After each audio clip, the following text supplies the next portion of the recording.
Assalamualaikum warahmatullahi wabarakatuh. Sahabat surga, berkunjung ke Madinah membawa kedamaian dan berkah di hati seorang muslim. Saat berkunjung ke sana, satu tempat yang paling penting dikunjungi adalah Masjid Nabawi, di mana terdapat makam Nabi Muhammad SAW. Sangat dianjurkan bagi orang yang mengunjungi Madinah berdoa di Masjid Nabi, mengunjungi makamnya dan mengirim salam kepadanya. Dari Ibnu Umar radhiyallahu anhu, Rasulullah SAW bersabda, "Barang siapa yang menziarahiku dan ia hanya berniat menziarahiku, maka wajib bagiku untuk mensyafaatinya." Hadis riwayat Tabrani. Allah Subhanahu wa Ta'ala mengharamkan bumi untuk memakan jasad para nabi dan rasulnya. Jasad para nabi dan rasul akan tetap terjaga harum sampai hari kiamat. Namun, tahukah sahabat, ternyata pernah suatu peristiwa terjadi saat dinding makam Rasul roboh yang memunculkan tanda tanya dari masyarakat karena munculnya sebuah penampakan.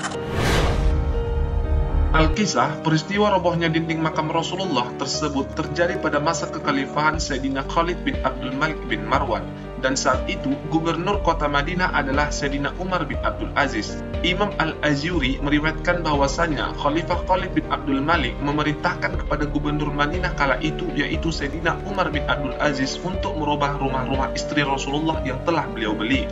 Hal itu dia lakukan guna untuk memperluas Masjid Nabawi. Sayyidina Umar bin Abdul Aziz pun kemudian memerintahkan untuk merobohkan dinding kamar-kamar tersebut. Saat itu, beliau Sayyidina Umar bin Abdul Aziz terduduk sambil menangis yang tidak pernah beliau menangis seperti itu sebelumnya. Ketika beliau sedang akan merobohkan rumah yang pertama, maka nampaklah ada 3 makam yang berada di dalamnya. Saat itu, pasir atau tanah yang berada di atasnya telah runtuh. Sayyidina Umar bin Abdul Aziz pun kaget dengan hal itu, lalu beliau sendirilah yang meratakan tanah makam tersebut. Kemudian ada seorang yang bernama Roza yang berkata kepadanya, "Semoga Allah menjagamu, jika kau sendiri yang melakukan hal itu, orang-orang pasti akan mengikutimu melakukannya. Lebih baik kau perintahkan saja orang lain untuk memperbaikinya." Roza berharap bahwa dialah yang diperintahkan untuk memperbaiki makam tersebut. Lalu Sayyidina Umar bin Abdul Aziz memerintahkan seorang untuk memperbaiki makam itu. Orang itu kemudian menjalankan perintah Sayyidina Umar bin Abdul Aziz tersebut. Ketika dia membongkar pondasi kamar itu, dia melihat ada sepasang kaki yang nampak di dalam makam itu. Sayyidina Umar bin Abdul Aziz pun terkejut mengetahui hal itu. Orang-orang kemudian berkumpul untuk melihat apa yang terjadi. Mereka semua juga terkejut melihat apa yang mereka saksikan itu. Mereka melihat kaki yang nampak tersebut terlihat seperti kaki orang yang masih hidup. Mereka pun saling bertanya-tanya, sebenarnya kaki siapakah yang dilihat di makam itu? Lalu, sebagian orang di antara mereka ada yang mengatakan bahwa kaki tersebut kemungkinan adalah telapak kakinya Rasulullah SAW, sebab kakinya masih terlihat seperti kaki orang yang masih hidup. Namun sayangnya, tidak ada seorang pun yang mengetahui sebenarnya milik siapakah kaki tersebut. Hingga kemudian datanglah Urwah bin Zubair dan berkata, "Ini bukanlah kaki Rasulullah, ini adalah kaki Sayyidina Umar bin Khattab." Kemudian Roza menyebutkan bahwa makam Sayyidina Abu Bakar berada di tengah dekat makam Rasulullah, dan makam Sayyidina Umar bin Khattab berada di belakang makam Abu Bakar As-Siddiq. Kemudian Sayyidina Umar bin Abdul Aziz pun memerintahkan agar makam tersebut ditutup dan dikembalikan sebagaimana sedia kala. Selain peristiwa dinding makam Rasulullah roboh, ternyata pernah juga suatu peristiwa jasad Rasulullah hampir dicuri oleh 2 orang yang mengaku sebagai penjara muslim dari Andalusia.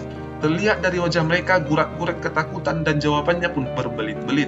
Untuk mendapatkan kebenaran jawaban, kedua orang tersebut dibawa ke balik dinding.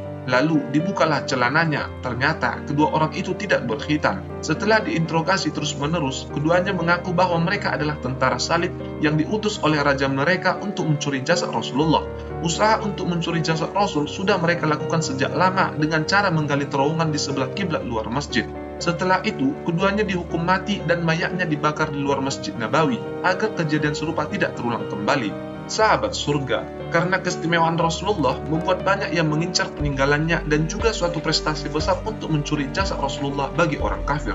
Sahabat surga, apakah sahabat pernah mengunjungi makam Nabi?